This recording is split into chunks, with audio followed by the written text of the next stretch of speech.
Welcome to Noosh Channel. I'm Noosh, and until recently I had absolutely no desire to try skincare. More like, skin don't care.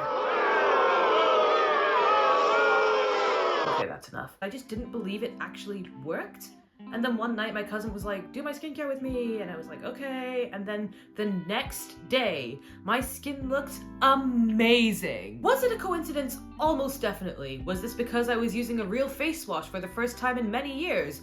Very possibly. Bearing in mind, this wasn't like a complicated regimen. Half of it was literally face wash and moisturizer, which I hadn't been using and was probably a big part of what made my skin feel so good. For me, the whole routine works pretty consistently for minor blemishes, and it made me realize that I love doing it. That was pretty surprising. A few things put me off even considering doing it for a long time, specifically the idea of having to do it every single day. I can't even take my prescribed medication every single day. See, I'm autistic, and like a lot of autistic people, I have executive dysfunction. Executive dysfunction is defined as a behavioral condition that disrupts a person's ability to manage their thoughts, feelings, and actions. Specifically, executive functioning skills include things like planning, organizing, time management, staying focused, following directions, and basically staying on top of stuff. It's common in autism. It's also common in conditions like ADHD and depression, and can be present in mood disorders, epilepsy, and some addiction disorders. I really struggle with it sometimes. That's a lie. I really struggle with it all the time. The way it works for me is I look at a task and I am just paralyzed. Or I think about it and I'm immediately just mind-numbingly exhausted. Or I just forget. Like, my brain remembers what I have to do the way you'd remember something in a dream you had last night. Or just doesn't remember it at all. And it really truly feels like it's out of my control because it's made things very difficult for me on multiple occasions. And for a long time, it felt like no matter what I did, it just didn't get better. It feels like the part of someone's brain that controls time management and organization is just not present in mine. Like I was born missing it.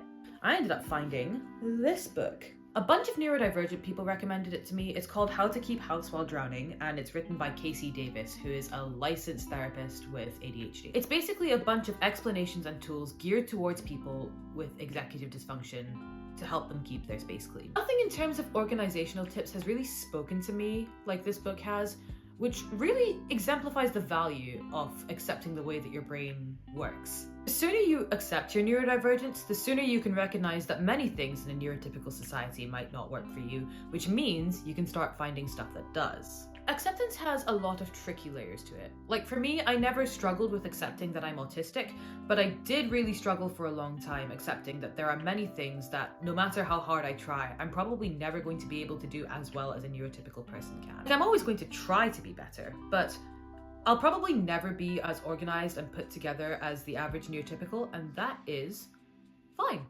It's fine. It is okay. Like I said, this book has a lot of systems and tools for people with executive dysfunction. For example, instead of you serving your space should be serving you. There's no ideal that your space needs to meet, it just needs to match your needs. For me, that manifested in not buying glass anymore. So my cups, my vases, all plastic. I have plastic champagne flutes now for all the off-brand discount Prosecco I drink. And okay, maybe now my kitchen cupboard looks like it belongs to an alcoholic child, but it means that they'll never shatter unless somebody really messes up. But one tool in this book that really stood out to me was the subchapter called Momentum Over Perfection. It talks about how she exercises really infrequently, but whenever she does it, it's a reminder to her that she can. And in turn, this reminds her that her motivation and her momentum exist and that they're capable of developing.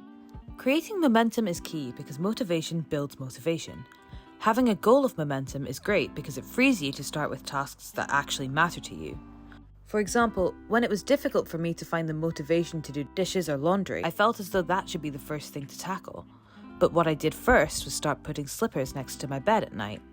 I realized that whenever I wake up in the morning and my feet are cold as I walk to the bathroom, it was not only a super unpleasant experience, but it was also one I could rectify pretty easily.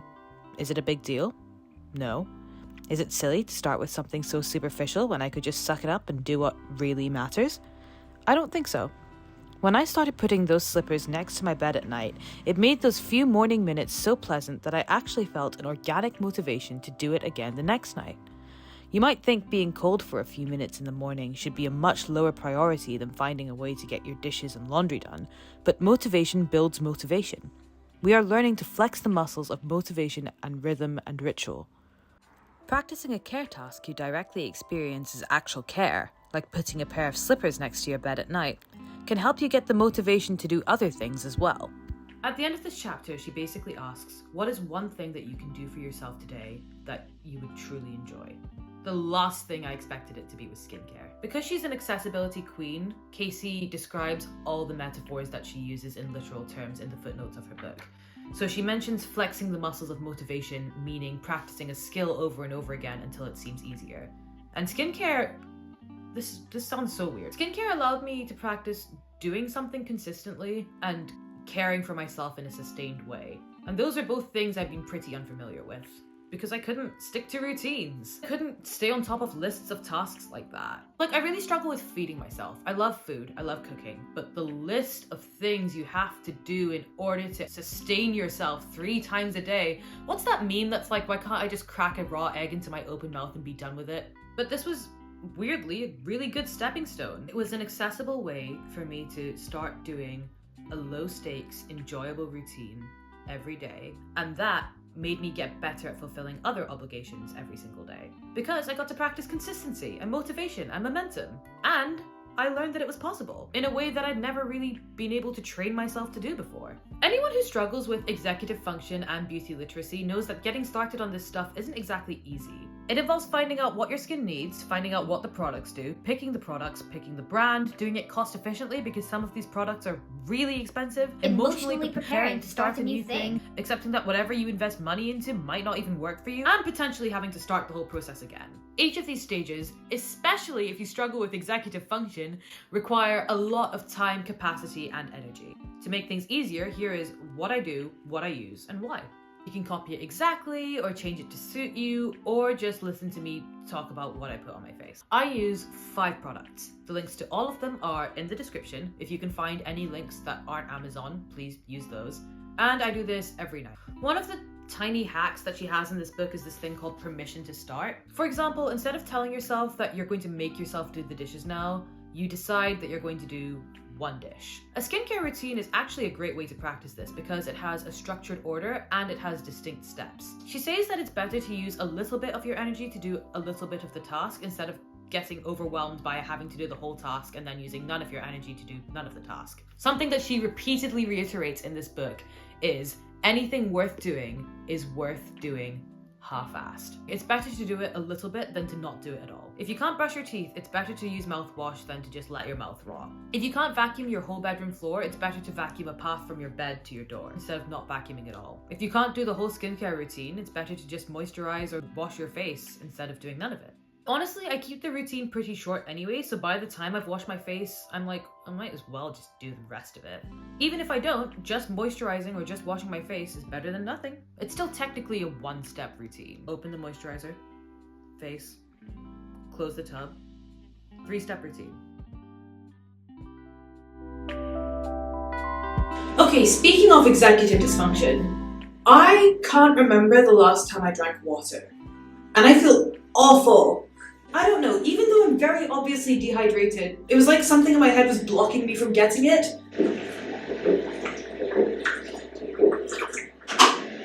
Good stuff. There's genuinely no point in doing skincare if you're not also drinking water. However, I did do the dishes immediately today, which is very big for me. I was really tired and then I felt a block coming into my head the way it did for the water, but I was like, I'll just do 1 dish.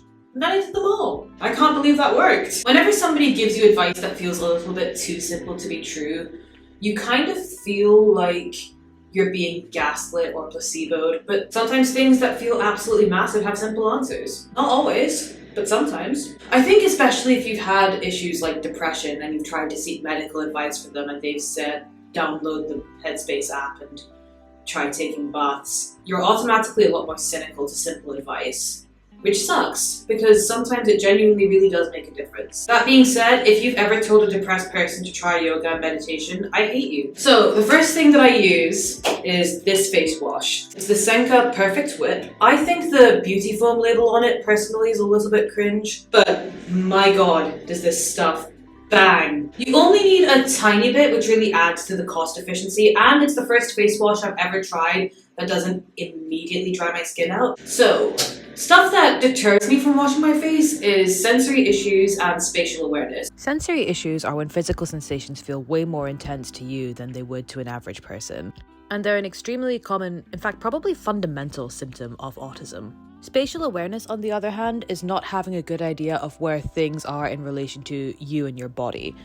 This is a major facet of dyspraxia, and it's extremely common for autistic people to also have a dual diagnosis of dyspraxia as well. For me, sensory issues and spatial awareness are manageable but really demotivating when it comes to taking care of my hygiene. For a lot of autistic people, they're completely debilitating. For sensory stuff, I can't really deal with getting my clothes wet, like my sleeves. For spatial awareness, I get water everywhere. All over the floor, all over me. That means I have to add cleaning the bathroom to this whole skincare routine, which makes the whole process suck and makes me not want to do it. If you don't have sensory issues or executive dysfunction, then this might genuinely look like I'm just complaining about nothing and making problems that aren't there. But for me, these really throw me off and they make me not want to do this. Consistency and executive functioning tasks aren't easy for a lot of us, so I want to make this as easy and obstacle-free as possible. So I have two solutions. The first one is I take my shirt off. I'm usually getting ready for bed anyway, so whatever I've worn for the day usually, and I drop it on the floor where all the water goes. And then my shirt doesn't get wet on my skin and it dries all the water. That, or I just wash my face in the shower. Tiny amount. And it really shears out. Just rub it on my face, over any knobbly bits, get it behind my ears. Sometimes I do my neck if I care enough, and then just rinse it right off. It usually takes a few rounds of water for me to get all of it. Doing my neck is probably what gets most of it on the floor, actually. When your face is mostly dry, it is hyaluronic acid time. Hyaluronic acid is moisturizing and you see the results pretty much immediately. I think this was the stuff that surprised me the most when I first tried skincare, and then the next day things were magically just amazing. Japanese skincare, they know what's up. It is the Gokujun Premium Hydrating Lotion. It feels like thick water. I do all over my face. My forehead and the sides of my cheeks get really dry, so I especially do there, and definitely your neck. I usually wait for this to dry, but it dries in like a minute. And it feels nice. Both of these feel really nice. You can tell this isn't sponsored because I have 21 subscribers. I don't think Cetaphil really need my help. This moisturizer comes in an absolute unit of a tub. Look at the size of that. And again, it really maximizes cost efficiency because you genuinely only need a tiny bit. It goes on really thick, but again, it spreads out really well. Final thing for the face. Thank you, Japan. Vitamin C serum. I love recycling logos in other countries. I love how the arrows are universal. So you only need a tiny bit of this, and you can only put this on at night because I think it reacts weirdly to sunlight. Look how small the nozzle is. Tiny bit. Can you see that? It helps with dark spots, and as somebody with dark skin, I have a lot of issues with hyperpigmentation. If I ever get a spot or a scar or something that damages my skin, it does not let it go. It's good for dark circles too, and it smells like citrus. So that was originally the whole skincare routine. But you can gradually add things to it to suit your needs a little better, and making the routine longer helps build the skill of motivation and consistency. So I added another step. Bio oil. It fades scars and stretch marks. It's one of those things where the process is too slow for me to be totally sure that it works, but I feel like I've definitely noticed a difference. Again, you don't need a lot of this. I have a burn scar here that I'd like to fade. I have scars on my knees too, because I fell and busted them open, and hyperpigmentation means my skin never forgets. I was not confident about adding a step to this routine, but it worked really well. I've been thinking of adding a retinol, but I looked it up and you have to wear it with sunscreen every day, which is another thing to remember to do at a different time, and take all these other measures. And I don't want to add too many things to the routine and have it be complicated and demotivating. But also retinol is for anti-aging, and I guess aging isn't actually a bad thing. Aging is proof of the efforts of my species advancing science to keep each other alive. And even then, so many people don't get to grow up and age. Aging is a privilege. So I'll age, my eyes will shrivel, my cheeks will wither, and I will not care, because that is what happens when you are alive.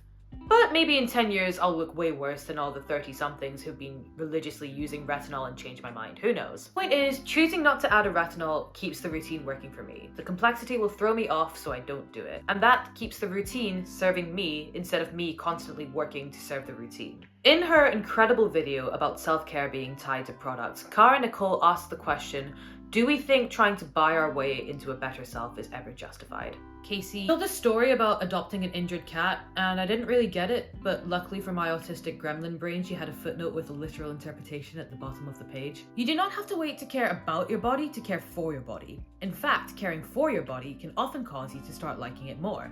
The way that skincare is relevant to this is by linking a task where you're practicing consistency and motivation with something associated with care and luxury. It associates routine and consistency with something you're doing for yourself instead of an uphill battle that you're fighting out of obligation. What I'm saying is gaslight yourself into self-care. So obviously skincare hasn't raised my grades, fixed my complicated relationship with my dad, and solved the climate crisis. Do I still have days in which my entire life is a disaster? Oh yeah. Obviously the executive dysfunction is very much still there, but stuff like this has actually helped it to get a little better. It's practice, right? Doing stuff consistently and diligently, at least for me, is a skill that I'm learning to train and a muscle that I'm exercising. This is one of the first times in my adult life that I've felt really capable of doing a new skill every day, which means that the ability is there, even if it's still weak. It's made me better at doing other stuff every day. Like, I still can't study every day, but for the past few months, every time I need to wash my hair, I go for a run. It's a sustained routine. It is way less enjoyable than putting cool products on my fresh, clean skin. But I started because there's a lot of hills where I live, and I was tired of being out of breath in front of my friends, so I started, and then after a month, I started seeing progress, and it made me feel like a god. I was able to expand the routine by adding weightlifting. I was not able to expand the routine by adding leg workouts. Maybe one day I'll be able to, but right now I'm sticking to what I like so that I don't get demotivated and give up on the whole thing. If you're autistic and you feel disillusioned by a society that has confused or rejected you for your entire life, it's natural to write off something as popular and seemingly frivolous as a skincare routine. But many autistic people resonate with routine and logical procedure in which things make sense. For me, this, combined with the sensory enjoyment of having clean feeling skin, meant that skincare ended up being a gateway to strengthening my executive function. Neurodivergent people really struggle to do things out of obligation instead of out of interest. So if skincare isn't something you care about or enjoy, then you can just replace it with something else. But practicing these skills through skincare taught me that even if it is something that you struggle with forever, your executive function can improve. And making our brains easier to exist in is always worth trying.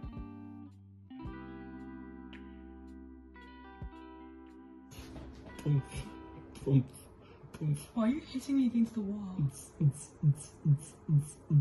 Put your arms in the air, yeah!